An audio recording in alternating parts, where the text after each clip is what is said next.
First contact interrupted. The Galactic Federation's First Contact Division had never failed in its mission. For over 10,000 years, they had perfected the art of introducing primitive species to the greater galactic community. High Commander Zolax, a towering figure with iridescent scales and compound eyes that reflected the starlight, stood on the bridge of the flagship Eternal Dawn, reviewing the preliminary reports on humanity. Another successful observation phase, their chief cynoanthropologist, Dr. Venn, reported through their neural link. The humans remain unaware of our presence. All indicators suggest they will respond with appropriate awe and gratitude when we reveal ourselves. Xylax's mandibles clicked in satisfaction. The process was routine by now. Observe the developing species, gather data on their culture and technology, then make a perfectly choreographed first contact that would leave them suitably impressed and compliant. But deep in an underground facility beneath the Rocky Mountains, Dr. Sarah Chin was about to throw a wrench into their perfect record.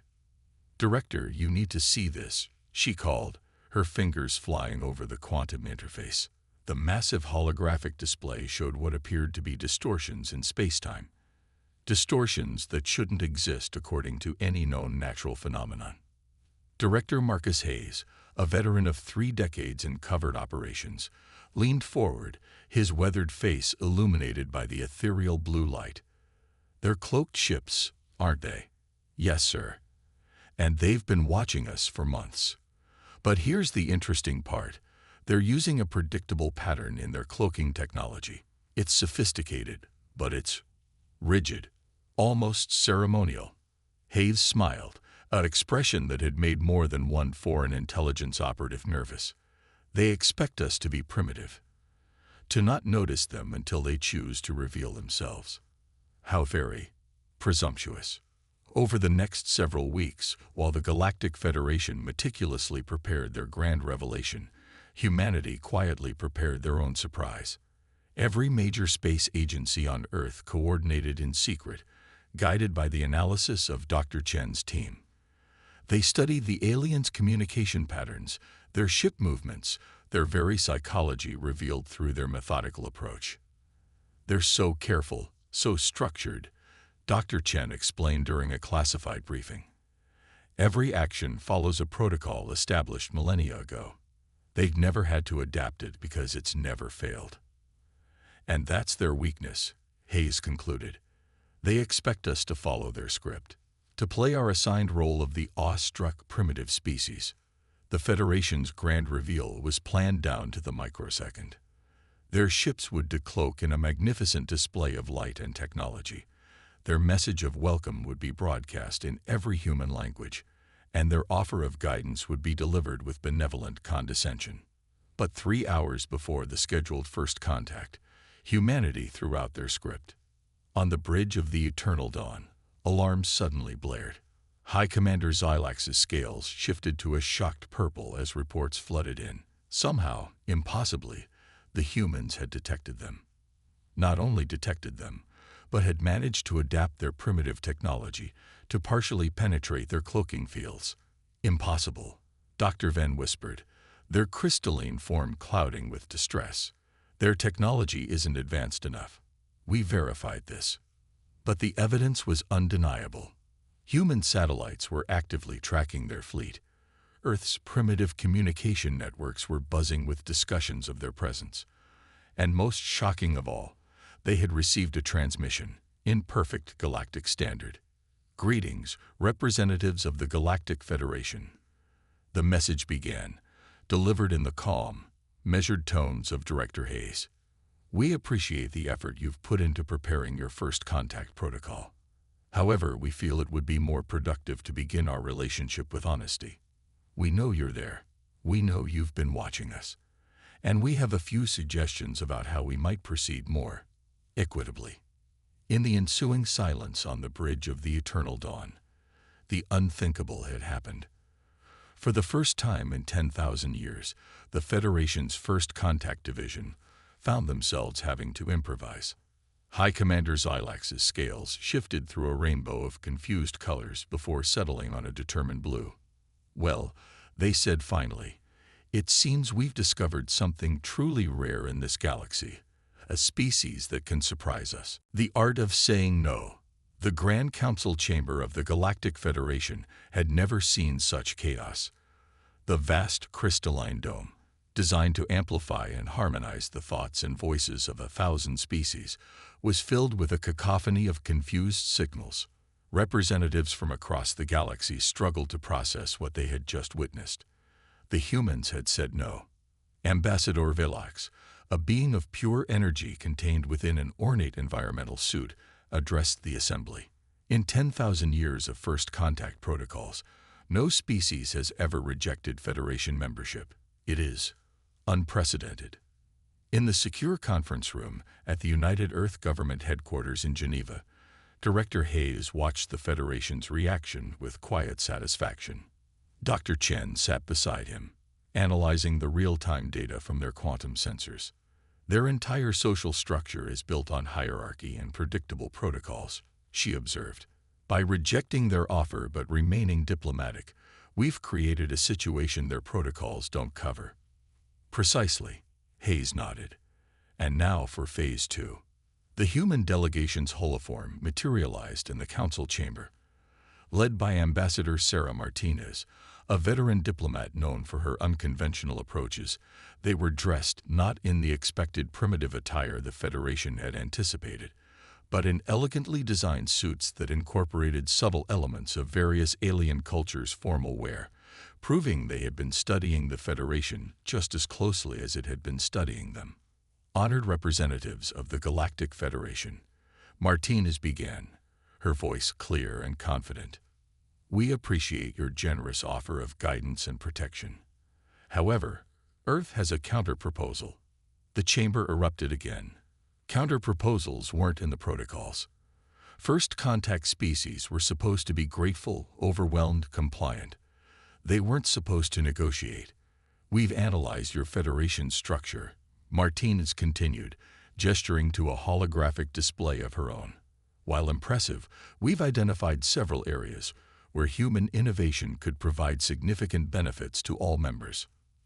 She proceeded to outline a proposal that left the Council stunned. Humans had somehow discovered inefficiencies in Federation systems that had gone unnoticed for millennia. Their primitive technology, developed in isolation, had produced solutions that the Federation's rigid advancement protocols had never considered. Did they just offer to help us? Dr. Van whispered to High Commander Xilax, their crystalline form flickering with confusion.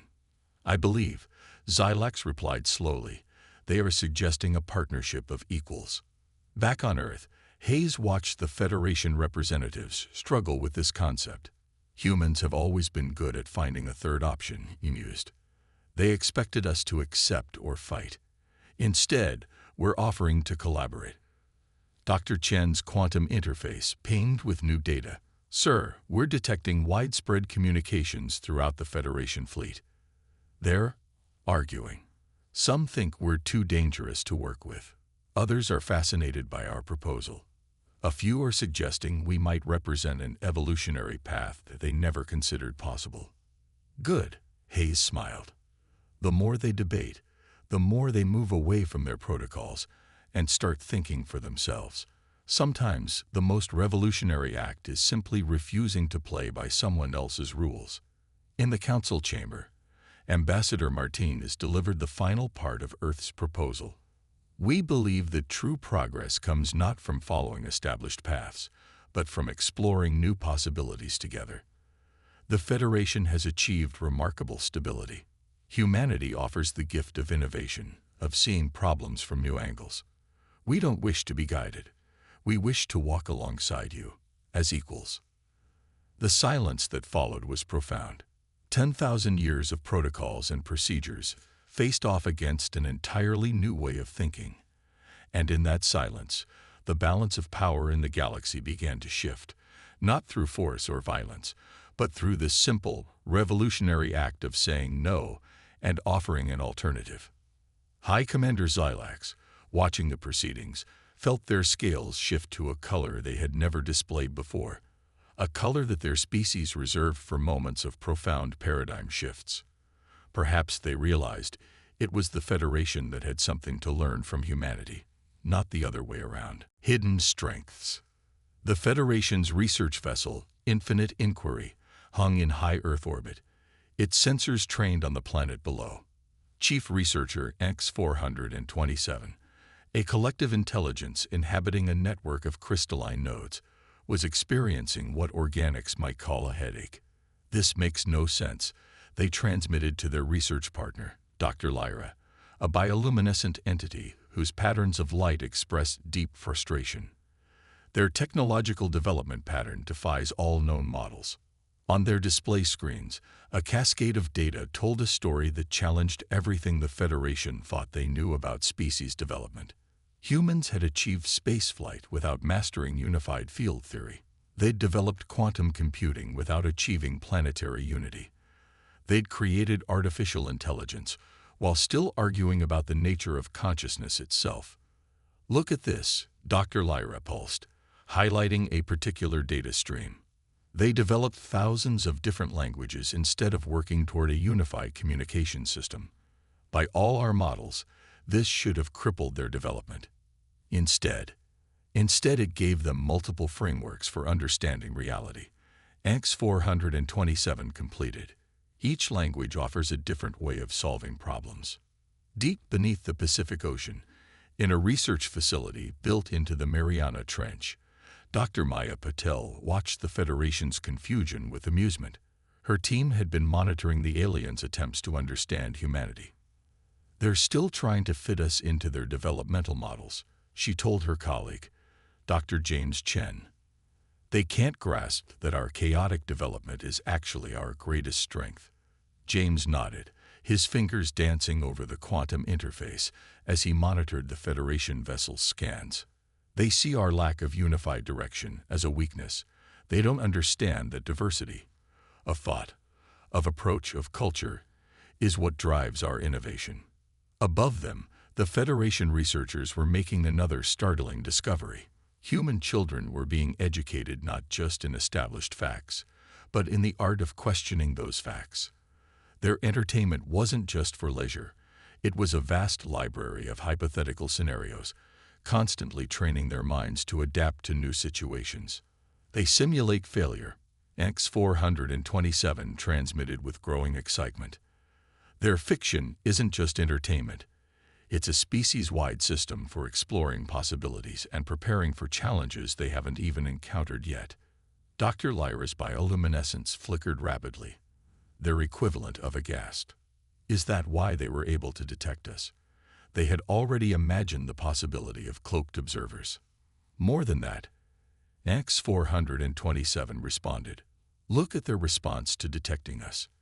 No panic, no chaos. They had already rehearsed first contact scenarios countless times through their entertainment. They were mentally prepared for us before we even arrived. In the Mariana facility, Maya and James were joined by Director Hayes, who had arrived to review their findings.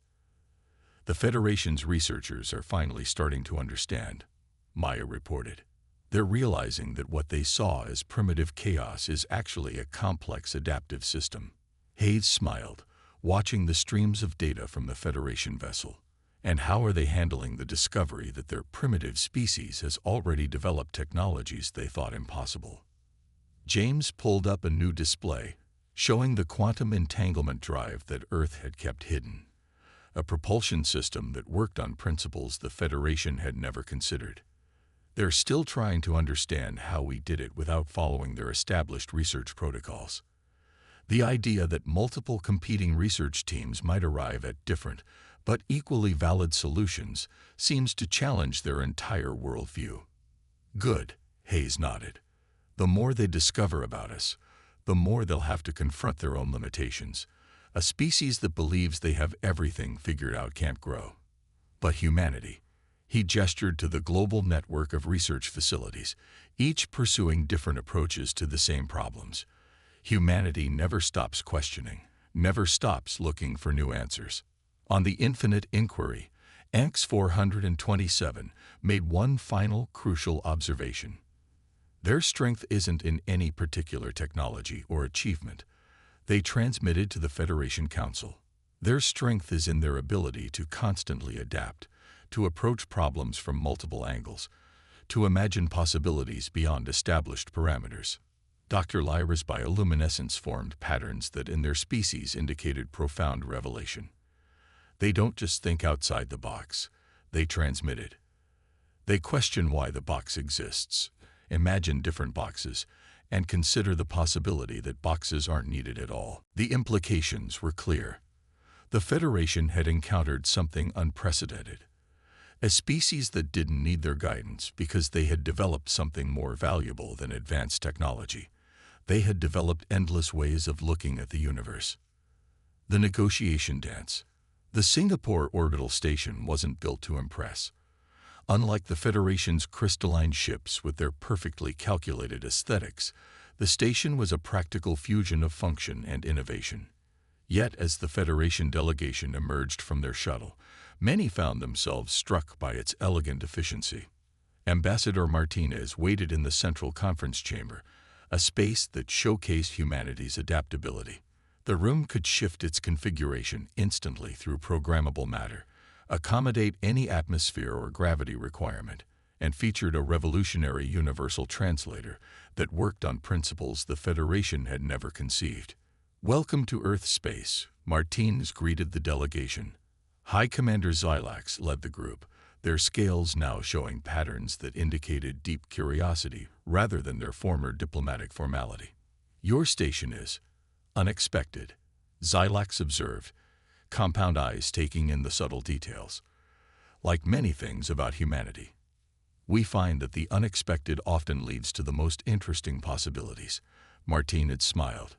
"Shall we begin?" The negotiation that followed would be studied by both human and Federation diplomats for centuries to come. But it wasn't the formal proposals that made it remarkable. It was how humanity approached the very concept of interstellar relations. In the observation room adjacent to the chamber, Director Hayes watched with Dr. Chen and a team of TNOP psychologists. "Notice how they react when we don't follow their traditional negotiation patterns," Dr. Chen noted, monitoring the Federation representatives' biological responses. Instead of the formal, hierarchical approach the Federation expected, humanity presented their proposals through stories, demonstrations, and even seemingly casual conversations. Each member of the Earth delegation approached the same points from different cultural perspectives, creating a tapestry of possibilities that the Federation's rigid diplomatic protocols weren't designed to handle. "You propose to share your quantum entanglement drive technology," one Federation representative, a being of pure energy named Cell, observed. "Yet you also suggest we share our unified field implementations. This isn't a standard technology exchange protocol." "Because we're not interested in standard protocols," Martinez explained. "We're interested in synthesis, taking both approaches and seeing what new possibilities emerge when we combine them." The Federation delegation struggled with this concept. Their entire civilization was built on careful, controlled progress. Humanity was suggesting something that seemed dangerous to them. Unlimited innovation, multiple approaches existing simultaneously, controlled chaos as a path to discovery. In a private moment between sessions, Xilax confronted Hayes directly. "Your species takes risks that our protocols are specifically designed to prevent. How do you manage the dangers?" Hayes considered this carefully. "We've learned that the greatest risk isn't in trying new things. It's in becoming so committed to one way of doing things that you can't adapt when circumstances change." The negotiations continued for days, but they didn't follow the usual pattern of proposal and counterproposal. Instead, humans engaged the Federation delegates in what seemed like a dance of ideas. They shared their failures as readily as their successes, demonstrated how competing theories led to breakthrough innovations, and showed how their seemingly chaotic approach to problem-solving had produced solutions the Federation had never imagined. "They're not just negotiating," Dr. Lyra observed to their fellow Federation scientists. "They're teaching us to think differently." In the Earth delegation's private chambers, Martinez reviewed their progress with Hayes. "They're beginning to understand that we don't want to simply join their Federation or remain completely independent. We're offering them something they've never had before, a partnership that embraces uncertainty as a path to growth. Hayes nodded, watching the Federation representatives through the quantum observation field. Their entire civilization is built on the premise that progress must be controlled and directed. We're showing them that real progress often comes from letting go of control, from allowing multiple possibilities to exist simultaneously. The Federation's response to this approach would determine not just humanity's place in the galaxy, but the future of galactic civilization itself. As the negotiations entered their final phase, both sides realized that they were creating something unprecedented, a new way of thinking about species cooperation that could reshape the very foundation of interstellar relations. A new order. The Grand Council chamber of the Galactic Federation had been redesigned. Where once there had been rigid hierarchical arrangements, now the space flowed in organic patterns. Representatives from 1,000 worlds gathered not in formal ranks, but in interactive clusters that shifted and reformed as needed. It was, appropriately enough, a human design. One Earth year had passed since the negotiations in Singapore. High Commander Xilax, now serving as the Federation's first Minister of Innovation, a position that hadn't existed before humanity, addressed the assembled representatives.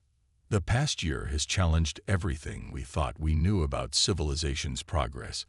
Their scales rippled with patterns of excitement that would have been considered inappropriately emotional just months ago. By embracing humanity's model of controlled chaos and multiple approaches, we have achieved more advancement in 12 months than in the previous century. In the Earth section of the chamber, Director Hayes sat with Ambassador Martinez, watching the proceedings.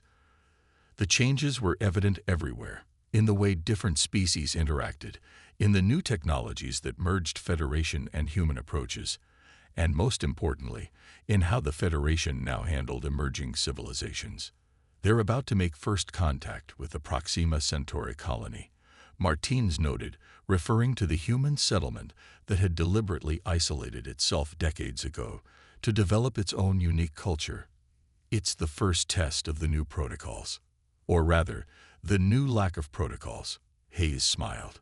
The rigid first contact procedures had been replaced with adaptive guidelines that emphasized mutual respect and recognition of different developmental paths. Dr. Chen, now heading the Joint Human Federation Research Initiative, brought up a holographic display showing the latest breakthrough, a fusion of human quantum entanglement principles with Federation unified field theory that promised to revolutionize interstellar travel.